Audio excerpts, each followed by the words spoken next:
সেদিন মাথার মগজ ফুটবে আর তামা হবে জমিন। হাই হাই করে ছুটবে তুমি, হাই হাই করে ছুটবে সেই হাসরের ময়দানে।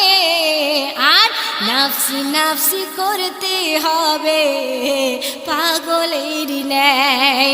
হায়রে নাফসি নাফসি করতে হবে পাগলের ন্যায়। হাসরের বিচারের দিনে, হাসরের বিচারের শেষে কি হবে রে হায়? কেন ভুলে আছো গো কি লোভ লাইলো সায়? কেন ভুলে আছো গো কি লোভ লাইলো সায়? পাপী